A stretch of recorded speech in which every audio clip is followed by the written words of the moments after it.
That is.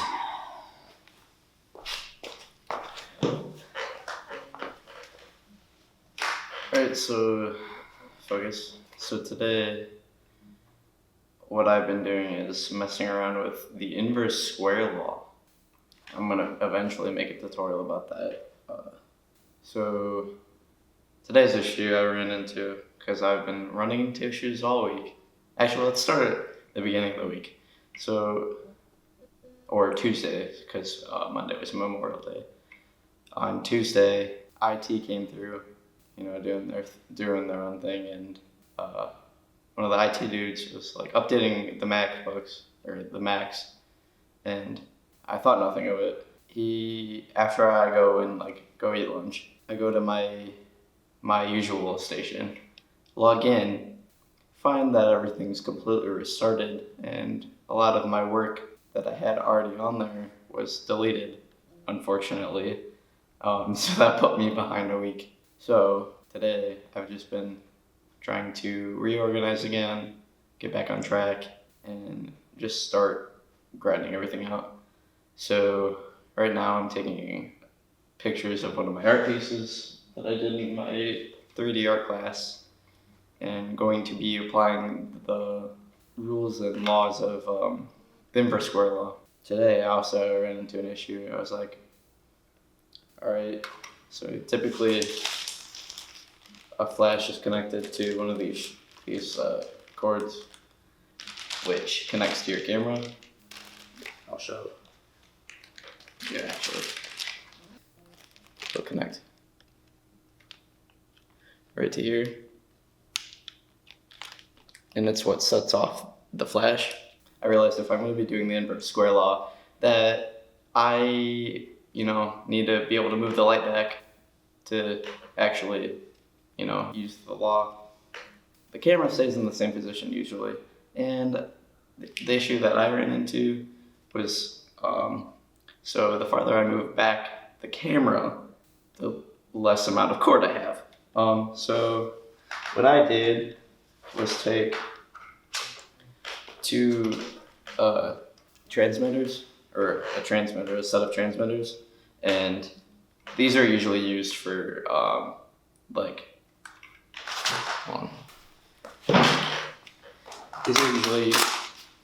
these transmitters are usually used for these flashes. That's what we use them here for. I mean, you can really use them for a lot of things. So I took a shoe converter and attached it to the receiver. And so I'll connect this to the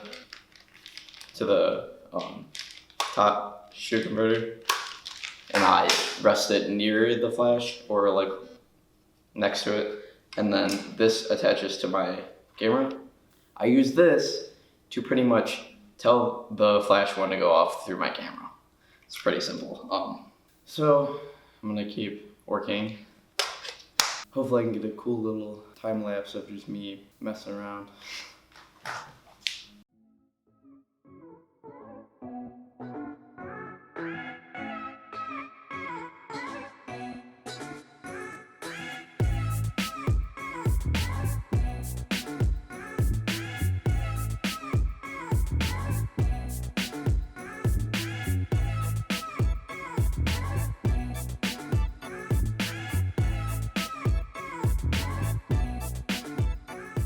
So this is my little art piece. Yeah. I'm really freaking proud of this thing, not gonna lie. I spent more time than I really needed to making this. Look how freaking disgusting my workstation is. Wow. Nasty. God damn. This is bad. Oh yeah. Here's a few shots. Alright, so it's currently 7:42 right now. I'm just trying to knock this out as fast as I can. Not as fast as I can. I'm trying to knock this out because I got a lot of work ahead of me, especially with the IT coming in and deleting all my things, that I needed for this. Also, got a care package of casa. Got some Mexican food coming in for me. Thanks to Aaron and John. Oh my god, I'm so freaking hungry. I had pancakes for lunch. It was actually pretty bomb. Running out of food. I'm truly living the life of a starving artist right now. I'm gonna get back to work, wait for some food. Okay, right. I'm so freaking ready to eat. Oh my god. Dude, the wrinkles in this is so freaking annoying. I don't even know if you can look at. Oh. And it sucks because it's noticeable. Dude. Oh, dude. Food secured.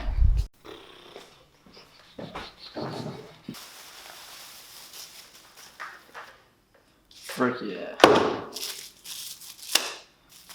Right, so one thing I forgot to mention in my introduction video was that what is Frisco?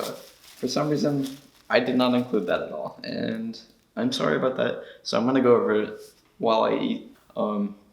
So Frisco, the meaning of Frisco is Foundation for Undergraduate Research, Scholarship, and Creative Activity.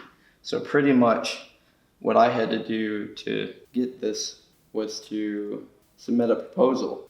That proposal goes to a board of reviewers, and they decide if it's worth it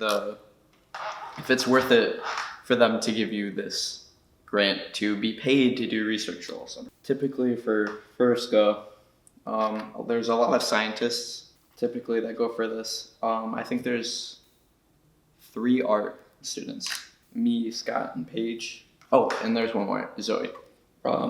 That's pretty much the extent of Frisco. I could tell you more about it. We do presentations every Thursday at 3.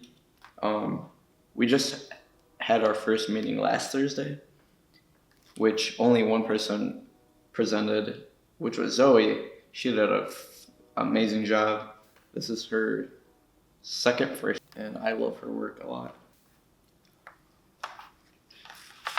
So for a video idea, I'm thinking about doing, going back and comparing my old photos from my now photos, or just, going back and looking at my bad photos.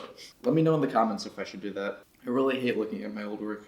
I mean, it does show growth. I personally think it's good to keep your very first works displayed. I mean, can't really be embarrassed about it. I think it's just good to show that progress. I really like looking at that when I go to look at other artists' Instagrams or portfolios. My inspiration, Brandon Wathall, he's got all his stuff still on his Instagram. It's insane. I mean, he's an excellent photographer. True God. Definitely one of my biggest inspirations. It would be so cool one day just to be able to shoot with him. It would be insane. Him or Peter McKinnon. So, back in the computer lab. It's currently, what did I put it? It's currently 10:11. I've been working since 11 a.m.-ish. So we're gonna get in and edit some videos. Also, if you haven't, please drop us a like. Alright, thank you guys for stopping by the video. Trying out the vlogging style kind of stuff, seeing where it takes me. Eventually I'll be getting some tutorials out there. Yeah, make sure you like and subscribe. Have a great day.